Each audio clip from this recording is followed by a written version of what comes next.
진행해 볼게요. 자, 젤 네일은 여러분들이 조금 익숙하시죠? 일단 젤 네일은 젤 컬러를 이용하는 인조 네일로 바르고 말릴 때 자연 건조를 하지 않고 우리가 UV나 LED 램프에 큐어링을 하죠. 일단은 단단하게 경화시키는 부분이기 때문에 말리는 시간이 단축이 돼서 시술 시간이 조금 더 자유롭다라는 부분들. 자, 젤 네일의 종류 같은 경우에는요, 라이트 큐어드 젤, 특수 강선이나 이제 할로겐 램프 그런 빛을 이용해서 굳어지게 하는 방법이고요. 노라이트 큐어드 젤. 자, 응고제인 글루라이트를 스프레이 형태로 뿌려가지고 브러쉬로 바르고 굳어지는 형태들. 일반적인 건 여러분들이 알고 있는 램프라고 하는 부분들에서 우리가 이제 이런 광선, 이런 부분들 많이 보셨을 거고 일반적이죠. 자, 젤을 바르고 이제 제거를 하죠. 소프트 젤 같은 경우에는요, 아세톤에 잘 녹아서 지우기 쉽고요. 시술도 쉽고 한데 접착성이 좀 떨어지죠. 하드젤 같은 경우에는 오히려 제거할 때 시간이 오래 걸리기 때문에 파일이나 이런 것보다는 이제는 드릴로 갈아내는 제거를 시술을 하고요. 시간이 오래 걸리고 이제 단단하다 보니까 이제는 크랙이 생길 수 있고요. 오히려 손톱이 조금 이제는 강화나 보수가 좀 단단한 게 필요하신 부분들은 하드젤을 이용하시는 게 좋죠. 자, 젤네일의 특성은요, 냄새가 거의 나지 않고요. 시술이 용이하죠. 그래서 시간이 단축되고요. 광택이 오래 가요. 그리고 수정이 용이하죠. 큐어링 전에는. 아스톤에 잘 녹아서 제거하는데 시간이 오래, 아스톤에 잘 녹지 않아서 제거하는 시간이 오래 걸린다. 젤 제거 시 손톱에 손상을 줄 수 있다라는 특징들을 가지고 있는 게 젤입니다. 그럼 젤은 어떤 도구를 가지고 있어야 시술할 수 있는지. 자, 젤 있고요. 클리어 젤, 핑크 젤, 컬러 젤, 베이스 젤, 탑 젤 등이 있고요. 통젤도 있어요. 젤 브러쉬, 넓은 거, 아트용 브러쉬 등등이 있고요. 젤램프, 큐어링 라이트, 이제 경화되는 UV, LED 뭐 이렇게 있죠. 젤 클렌저, 손톱에 남아있는 미경화된, 즉 경화되지 않은 끈적 있는 부분들 닦아내는 액체고요. 젤 퍼프 같은 경우에는 젤 클렌저를 묻혀가지고 사용하는 거. 젤 폼은 연장할 때 하는 부분들. 자, 젤 원톤 스컬프처 해가지고 우리가 폼질을 이용해가지고 진행하는 부분에서 스컬프처라는 단어가 들어가죠. 손소독 해주시고요. 폴리스 지우고 큐티클 정리하고 파일링 한 다음에 표면 매끄럽게 정리됐으면 베이스 젤을 바르고 이제 원하시는 컬러를 들어가시면 되겠죠. 그런 다음에 이제는 연장을 하게 되면은 이제는 아크릴 네일과 동일하게 폼을 끼우시면 됩니다. 그래서 이제 클리어 젤을 1차적으로 올리는데요. 일단 프리엣지 부위에 올려서 전체적인 형태를 만들어 주시고 그런 다음에 네일 베드 위에 올려서 전체 볼륨감을 주고 3차는 하이 포인트가 생기도록 큐어링을 해주셔서 3회 정도는 진행을 해주시는 게 예쁜 모양을 만들어낼 수 있고요. 그리고 큐어링 그리고 이제는 작업이 한 번 끝날 때마다 큐어링을 해주시고 큐어링이 끝난 이후에는 미경화제를 닦아내면서 핀칭을 주셔서 C커브 준비해 주셔야 되겠죠? 그리고 이제 폼을 제거합니다. 자, 폼질을 제거하고 젤 클렌저로 표면을 닦아줘요. 파일링을 하는데 이제 150 그릿부터 진행하셔서 여러분들이 모양을 잡아가면서 표면 샌딩까지 진행해 주시고요. 그런 다음에 탑재를 발라서 큐어링 해주시고요. 마무리 해주시면 되겠습니다. 젤 프렌치 스컬프처라고 해가지고 프렌치 스컬프처. 자, 젤 프렌치 스컬프처는 이제 화이트 젤을 사용해서 프렌치 부분에 스마일 라인을 만드는 부분인데요. 손톱마다 스마일 라인의 깊이가 다 다르고 하기 때문에 일정하게 만드는 게 중요해요. 자, 핑크 젤을 도포해요. 원톤으로. 그런 다음에 폼을 끼우고요. 화이트 젤을 도포하는데 이때 스마일 라인 모양의 화이트 젤을 도포한 다음에 프리엣지는 C커브가 되도록 수시로 핀칭을 주면서 큐어링 해주시고요. 클리어 젤을 올려서 더 단단하고 이제 모양을 만들어주면서 이제 클리어 젤을 올려주세요.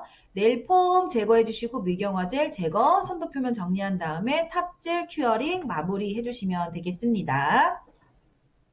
자, 자연 네일 보강 및 인조 네일 보수를 같이 가도록 할게요. 일단 네일 랩 화장물 보강이라고 하는 부분은요. 자연 손톱이 손상됐거나 찢어졌거나 뭐 약해진 경우에 이제 네일 보완을 하셔야 되고요. 전체적인 보강으로는 네일 랩을 재단해서 전체 보강을 하고요. 그리고 네일 랩을 접착으로 해가지고 전체 보강을 하고, 이제 손상된 네일 같은 경우에는 손상된 부분의 사이즈보다 조금 더 여유 있지만 손상된 부분만 진행하는 부분입니다. 그리고 찢어진 자연 네일 손톱은 이제 손톱 프리엣지가 아닌 안쪽에 전체적인 손톱에 찢어진 부분이기 때문에 접착제를 일단은 우드 스틱으로 발라가지고 찢어져서 분리되어 있는 부분을 붙여주고요. 그런 다음에 이제 네일 랩을 재단해가지고 붙여주시고, 이제 그 부분에서도 더 단단해지게 필러 파우더나 글루를 이용해서 더 단단해지게 만들어주시면 되고요. 이제 표면 정리해 주시면 돼요. 아크릴로 이제 보강을 할 때에는 전체 보강을 할 때는 자연네일 3분의 1 부분에 아크릴 볼을 올린 다음에 전체적으로 프리엣지까지 자연스럽게 연결해 주시고요. 그 다음에 큐티클 부분은 이제 0.1mm 정도 띈 상태에서 자연스럽게 연결이 되도록 해주시면 돼요. 손상된 부분만 나는 하겠다, 아크릴로. 그러면 손상된 부분에 아크릴 볼을 올린 다음에 자연스럽게 다른 주변과 연결이 되게끔 해주시고요. 그런 다음에 이제는 두께를 보강하기 위해서는 아크릴 볼을 더 올리고 핀칭을 주시는데 굳기 전에 찢어진 부분만 아크릴로 보강을 하고 싶다. 이제 그랬을 때는 찢어진 부분에 접착제를 도포해서 오렌지 우드 스틱으로 찢어진 부분을 붙여주고 글루 드라이로 일단 고정을 시켜주죠. 그런 다음에 울퉁불퉁한 부분의 표면을 제거해 주시고 아크릴 볼을 올려서 옆 주변과 자연스럽게 경계를 없애주시고, 그런 다음에는 이제 아크릴 볼이 굳기 전에 핀칭을 넣어줘요. 그런 다음에 프리엣지 조형을 해주시면서 정리를 해주시면 돼요.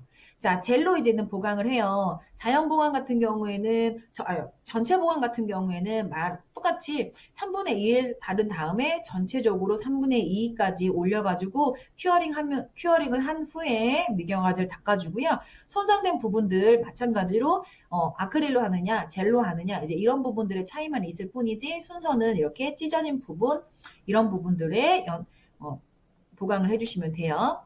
자, 팁 네일을 하는데, 이제 보수를 하는데, 일단 왜 보수를 해야 되는지, 무슨 문제가 있을 거 아니에요? 그러면 들뜸의 원인, 변색의 원인. 자, 들뜨는 것들은 일단은, 유분기를 제거를 덜 했거나, 사전 작업이 잘 안 됐거나, 이제 이런 부분들로 들뜸이 생긴 원인이 12개 정도가 있고요. 변색 같은 경우에는, 품질이 좋지 않은 화장물을 이용했을 경우에도 이제, 변색이 되는 경우들이 있습니다. 보수 방법으로서는요, 내추럴 티비드 파우더 같은 경우에 네일 폴리시 일단 제거하세요. 화장물을 제거해요. 들뜬 부분으로 우리가 보수를 해야 되는지, 들뜬 부분이 있다면 들뜬 부분만 니퍼로 제거한 후에 이제 180 그릿으로 자연스럽게 제거해 주시고, 들뜬 부분이 없어요. 자연 손톱이 너무 많이 자라가지고 진행되는 부분들은요, 일단 퓨어 아세톤을 제거하고 다시 만들어 주셔야 되고, 만약에 곰팡이가 생겼어요. 그러면 일단은 즉시 다 제거해 주셔야 돼요. 보수 이런 거 안 되고요.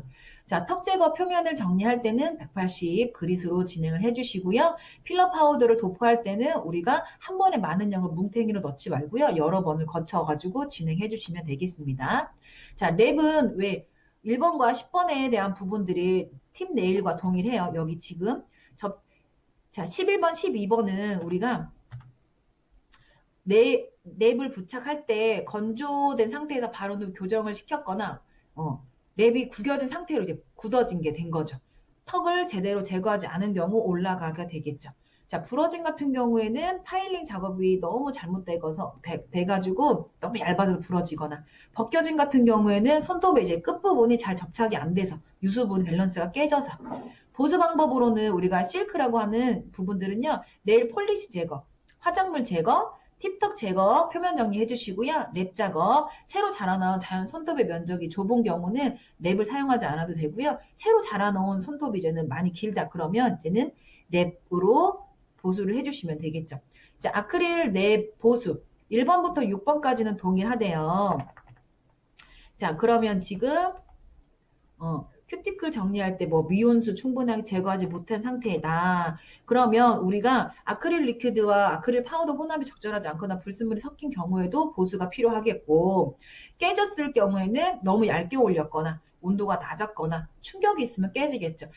곰팡이 같은 경우에 들뜸 현상을 방치한 경우도 곰팡이인데, 이거는 보수 작업을 하기보다는 그냥 다 제거해 주시는 게 좋습니다. 자, 마찬가지로 우리가 폴리시를 제거하고 화장물을 제거한 다음에 팁톡 제거랑 표면 정리를 해주시고 프라이머를 바른 다음에 여기는 이제 새로 자라난 자연 손톱에 바르시고요. 아크릴을 올린 다음에 연결이 되도록 해주시면 되겠죠. 표면 정리, 큐티클 정리 해주시면 되겠습니다.